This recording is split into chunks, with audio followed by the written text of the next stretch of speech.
Et c'est Alexis Poulain. Bonjour Alexis. Bonjour. Et nous parlons de la jeune Mila qui sort d'ailleurs un livre et que l'on a vu sur quelques plateaux de télévision. Et Alexis Poulain, vous voulez mettre en évidence le fait que la classe politique, finalement, ne prend pas vraiment fait et cause pour la jeune fille. Disons qu'elle ne fait pas montre de l'unité qu'elle a pu montrer suite à la gifle du président, où là tout le monde était d'accord pour condamner et dire que c'était unanimement condamnable.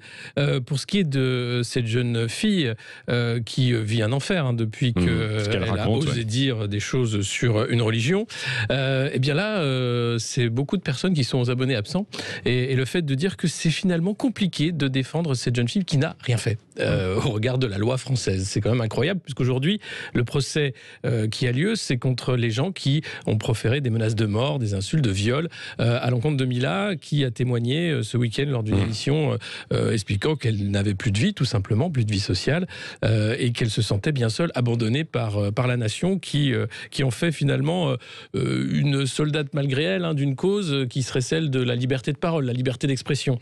Alors il y a plusieurs choses, bien entendu. Il y a le fait que parce qu'elle a utilisé cette liberté d'expression avec la maladresse de son âge, sans savoir ce qu'il allait se passer, beaucoup de personnes de son âge l'accusent de chercher l'attention, de chercher à avoir la lumière, et qu'elle ferait mieux de se faire oublier, d'arrêter de revenir sur le devant, etc. Mais c'est pas elle qui le choisit. C'est-à-dire qu'aujourd'hui, si elle revient, si elle écrit un livre, c'est qu'elle dit: les personnes qui me harcèlent n'ont pas arrêté de me harceler depuis ce fâcheux événement. Et pourtant, elle a essayé de se faire oublier. Elle est allée dans un lycée privé, elle a cherché à s'insérer avec une filière professionnelle, etc.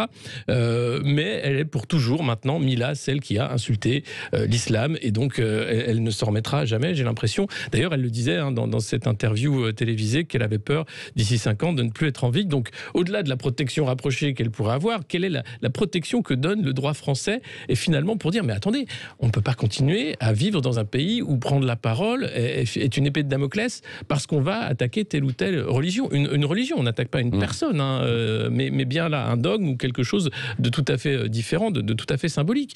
Donc, qui aujourd'hui va remettre la laïcité au cœur de la République, en disant maintenant, on a le droit de dire ce qu'on veut, mais il faut effectivement respecter toutes les religions. Ça, tout le monde est d'accord. Mais pour Mila, je pense qu'il est important que la classe politique, effectivement, fasse preuve d'unanimité, à la fois pour elle, mais aussi pour la République. Merci beaucoup, Alexis Poulain.